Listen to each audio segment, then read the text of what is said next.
is indeed a privilege for me to be here today.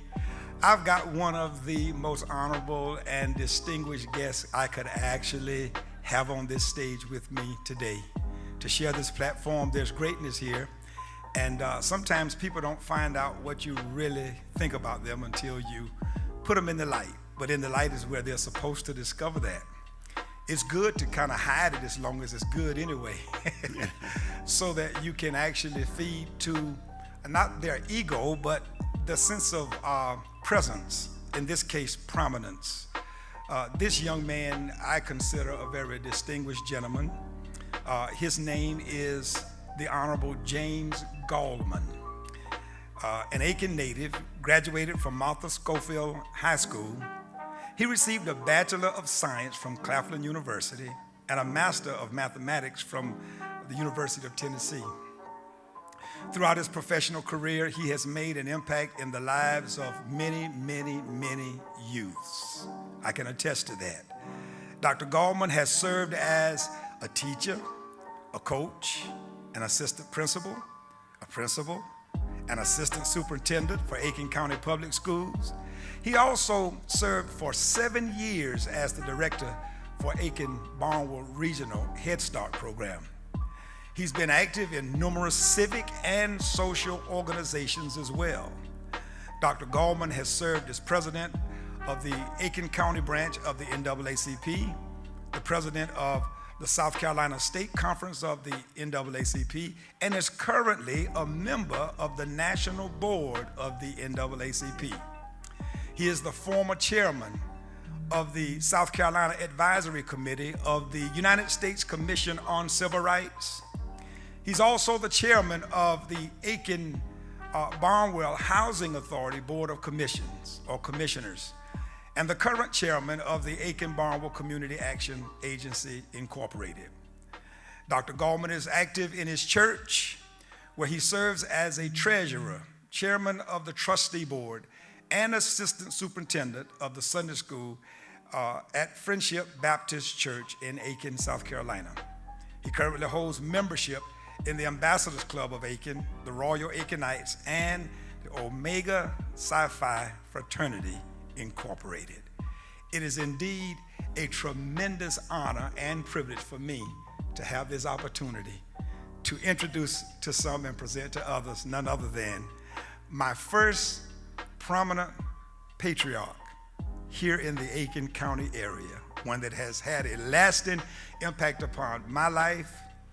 I used to hear my father talk about him. My sister spent a great deal of time with him for many years, and she was very fond of him. She had some very good experiences. She used to tell me stories about him and tell me about how he'd impact the area around them and how they worked together, I think it was. Yes. And I'm just privileged today and honored, sir, to have you here as a distinguished guest. Good evening. Good evening. It is my honor and privilege to be here with you. I really was excited when you asked if I would be willing to come over and sit down and share with you some of the things that have happened with me, to me, and for me during my life. And I hope that it is that those who are listening in, those who are viewing in, understand that this is not about me. It is simply some of the things that I have been fortunate enough to do and want to share with people, that as long as you don't let anyone determine where you're going, you can go anywhere that you want to go. Yes, sir. And see, that's one of the things that, again, that I am enamored to concerning you. We've never spoken on this wise, but again, when you get familiar with certain characteristics yourself, and especially I've been a part of leadership practically all of my life. Yes. I've always honored and revered those who bring prominence to that particular genre. And you've been, as we read through your resume, and I do want to please captivate what he just said, because that's important. And you know, Dr. Gallman did not ask to be here. We invited him here. He did not know I was going to share as much as I did. I don't even think he is aware that I know him as I do. A lot of times what I have done Dr. Gallman, is I've met people that I call prominent leaders and gleaned from them what I could over the years as a young man, starting as a young man, so that whatever areas or avenues of their life seems to be most impactful, I've been able to kind of use a great deal of it and incorporate it into my own, because leadership is no small task, especially in today's society. Right. And looking over your resume, what really got my attention was, and I called you someone that was has lived a regal life of servitude and leadership, because being in people's lives so long, you're 81 years old, if you don't mind me saying. No, I certainly don't mind. And look at him. I hope I get it. I hope I see 81, 91. I'm enjoying life, and I do like the fact that I do get a chance to help people, and it is not for pay, it is for me. I just believe that God put me on this earth to help as many as I can, and my real hope is that they then turn around and help as many as they can as well. So before we really jump out into deep, can you just take a few minutes, and I know this is not going to be anything egotistical, but I want you to take a few minutes, and it'll be significant as we go. But let's talk a little bit about the man, James Gallman, because that's where we find your norms, your standards, your values, your beliefs, and what convictions drive you to do the things that you do. Thank you very much. I do want to clarify one thing. It is not doctor, it is just Mr. Gallman. There is a Dr. William Gallman, but he and I were colleagues as we worked in Aiken public schools and all.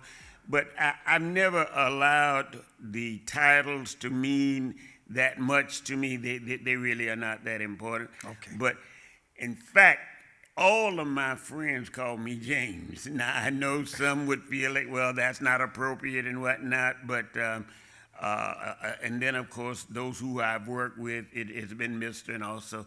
That's neither here nor there. But I just want to say that as I was growing up, and I'm right there from Aiken, born there in 1942, went to elementary school, we didn't have junior high schools at that time. We went from first grade through the seventh grade in Aiken, at Aiken Graded School, and in fact, it was called Free School when I was going there that far back.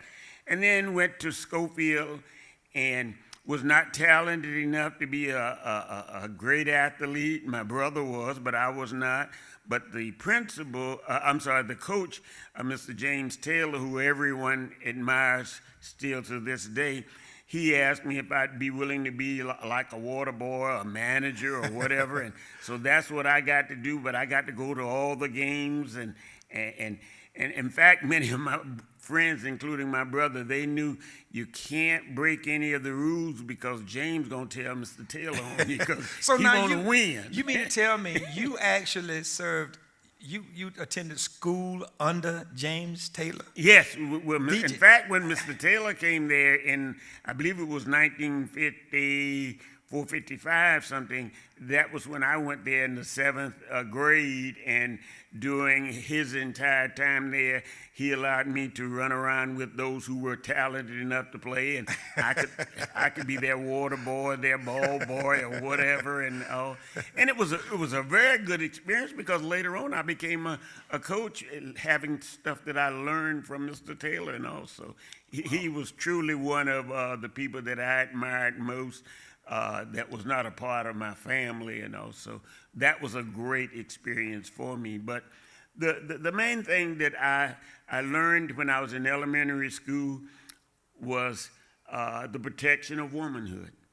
I knew how to respect young ladies, and all of my teachers expected me to walk to the door and open the door for the girls and let them go in first, and those kinds of things. And it was just those things that kept me grounded, to feel that these are some expectations of men, and I was able to follow some of the men around that were doing these kinds of things, and it helped me to grow. And then that day came in 1959 when I walked across the stage as a graduate of Martha Schofield High School. And, Wow. That was certainly a wonderful experience. So you sound like some of the seeds of leadership had started very early. Very early, You yes. started kind of sensing the need to assist women in particular, was it? Women in particular, and having the respect for them. And early on, I attended Friendship Baptist Church, where Reverend N.L. Bush was my pastor, and he always kept me sitting on the front row and making sure that if he needed anything, that I would do that. And I remember when I graduated from college and came back home, sitting in the audience one day, he called me up doing church service and said, "Next Sunday, you're going to speak to the church." And Wow. whatnot. Yeah, and that was very young in life when that happened. I'll say then, Mr. Gallman, there's a lot of similarity already in our pathways. As a youth, I went through a lot of the same things with women, Sunday school, adult quarterly. I would be put on, not only on the front row, but I was put over the adult class Okay. at age 12 Wow. as the teacher. So I've been doing what I do Yeah, for over 48 years. that is So, wonderful. Yes, sir. And that's why, again, I've been just enamored to good leadership. Thank you. And I see already how it started early. So once it started, it was difficult for you to escape it, or were you already just kind of convicted to follow that pathway because you believed it was your plight? I think I somehow believed that that was what was expected of me. I guess the thing that really got me, that was most influential to me, is I really did not know anything about college and or anything growing up in high school and all. I did very good in school. Going back just a bit, I started the school basically, I was 4 years old because my mother did not have, finally got a job right after the Christmas break when my brother was in the first grade. There was no one home. We were very poor. There was no one home to keep me, and she asked the first grade teacher of my brother, could I just come to school along with him? This was right after Christmas. And sure enough, the teacher said, yeah, just let him come on. And lo and behold, by the time the school year ended, she said that I had progressed as well as all of the rest of the students, even though I hadn't turned 5 yet. Wow. And she allowed me to move on to the second grade with my brother and the rest of them. And I continued always at the third, fifth grade, those years of teachers, outstanding teachers who wanted to see me move forward. And so that's what caused me to get the grades to allow me all of a sudden, here I am at really graduating at high school at 16 years old and able to prepare to go to college at Claflin College in Orangeburg, South Carolina. So you graduated at age 16? At age 16, yes. And that was an honorable thing, I suppose, during Yes, that time. it because you really seemed to be was. And even more honorable than that, I was the youngest of 5 children, and I was the first one to graduate from high school. Now, What?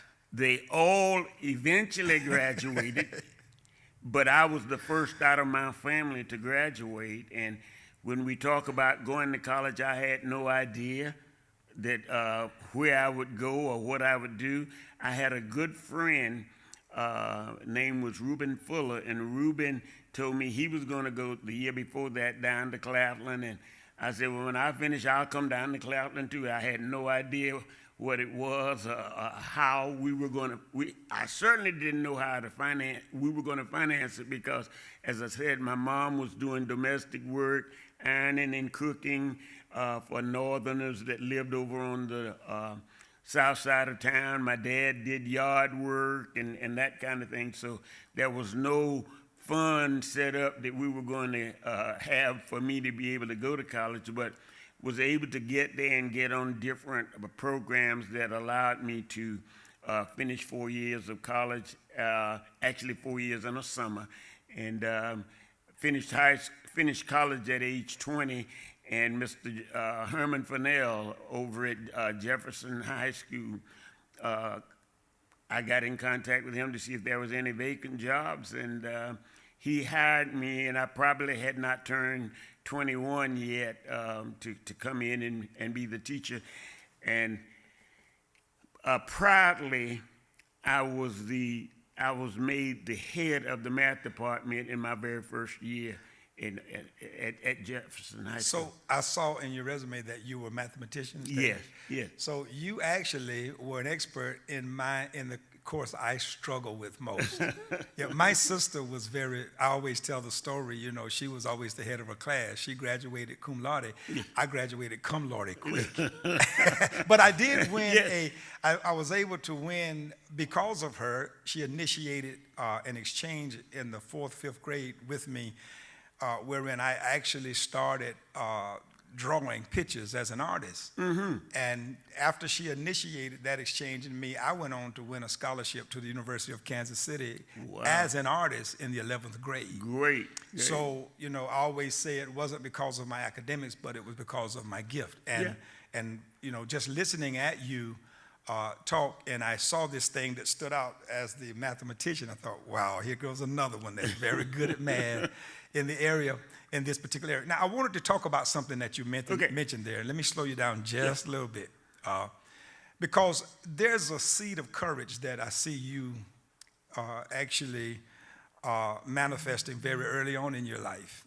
You're not saying anything much about people telling you so much as what to do, more so than you just kind of flowing like water down a stream, taking chances, as if you just didn't know perhaps how it was going to turn out, but everything seemed to have resulted in something that was a pathway to something even more purposeful that signified that there's a leader in this man. There's a leader in him, and he won't be restrained by just common means. I tell people this, and I don't say it being braggadocious, but my first year out of high school, and I was at college, and I came home for a break, and there was a lady named Miss Penny Brewster. She was the math teacher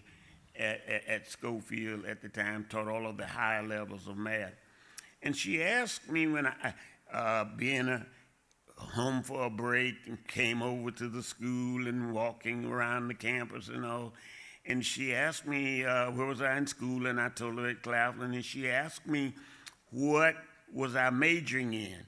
Now, to be quite honest and candid, word majoring had not gotten into my category yet. Yes, I didn't know what that meant, but she said, well, what are you gonna do? I said, well, I'm gonna teach school.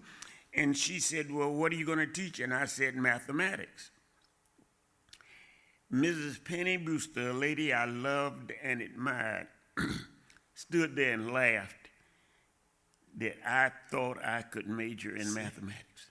And when she laughed and all, and I asked her why was she laughing, she said, you can't do no mathematics and whatnot. And I tell people to this day, I can remember it just as if it was yesterday. I said to her, you stand in the bushes and watch. I'll show you I can do it. I love it. That's what made me then for the next 3 years. I was determined that I was going to major in math and go somewhere and teach mathematics just as she had done. See, and so again, a leader's plight is oftentimes in destiny. It's so purposeful that God allows provocation to happen as a seed of reference to push them, to give them the motivation to aspire to achieve something other than just ordinary. I said that to say this to you, Mr. Gallman, since you do not want to be referred to as doctor, and I certainly That's do fine. respect that. And that was actually my own drafting. It was Yeah, the way no the way I problem. revered you. But now, do you believe then that leaders are born, or do you believe that leaders are developed, or do you believe that some are born and some are developed? What do you really think? Yeah, and that's really what I do believe, because there are some people that, as they go through life, they remember from way back when they got started, and so they grew up in that. Yes, sir. I was one of those who had no real idea as to what I was going to do, but I knew I wanted to do something.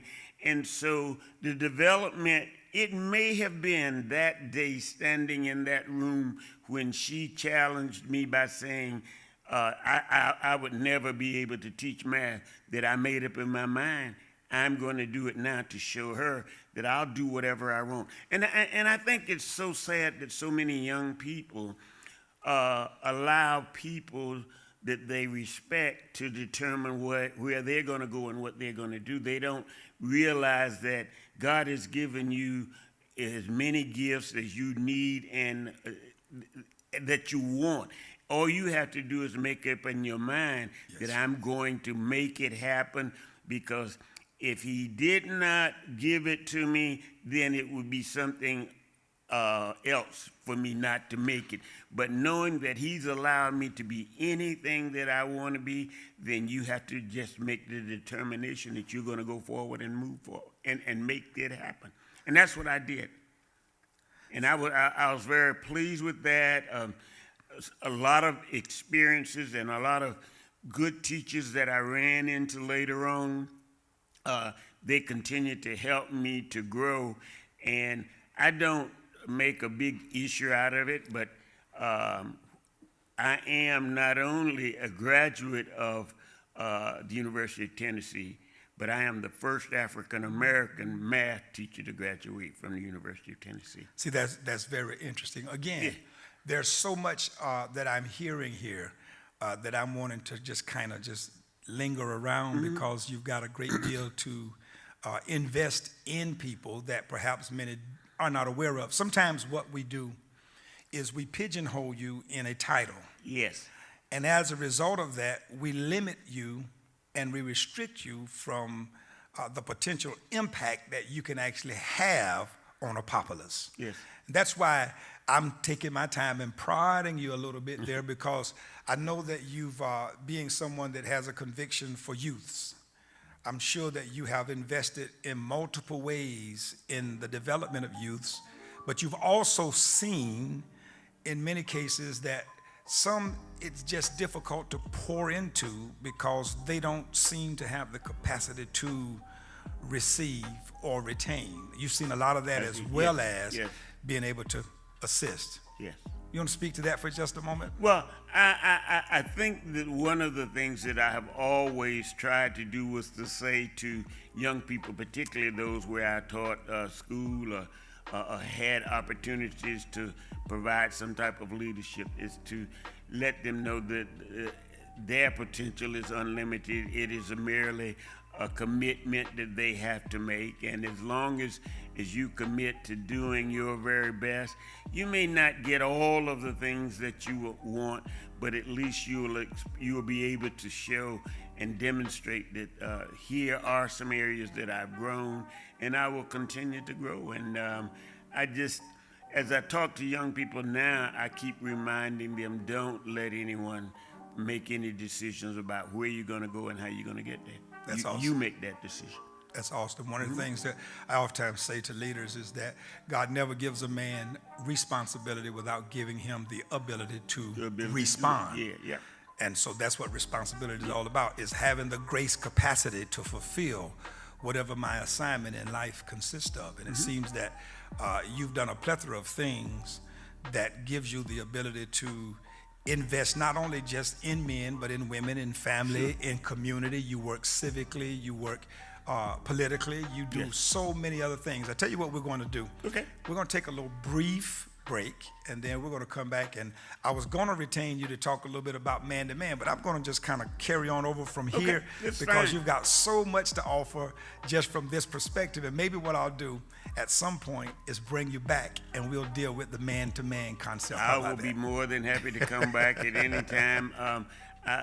Of course, my main issue is I want to be sure that people understand that nothing is all about me. It's all about anybody who wants to succeed if they're willing to put forth the effort. I just firmly believe that God is only going to, he's not going to throw things in your way to cause you not to get there. He's going to make it clear and easy for you if you're willing to commit. There's hard work in a lot of it, but at the same time, he's going to make it easy and comfortable for you to get anywhere you want to go. It's up to you to decide what that issue is. See, that I love this little spar we got going on up in here, because I've got him here because I want to present him as the statesman he is. You know, the Bible says, "Let another man praise you, and not your own words; a stranger, and not your own lips." And again, I see now why I'm enamored to his image, to his work, to his personality, to his assignment, because I carry a lot of the same characteristics, and I'm appreciative of that. But my intent is to help those of you who are watching this podcast see that there is prominence right here locally. And sometimes the depreciation of what we have access to is what offends me, because we look so far beyond where we are to get something that we could have gotten right there under our nose. Yeah. And that's why I'm doing this. I want to make sure we know here in the CSRA that I'm speaking to prominence. Well, thank you so And much. it's proven servanthood over a span of over 70 plus years now. Yeah.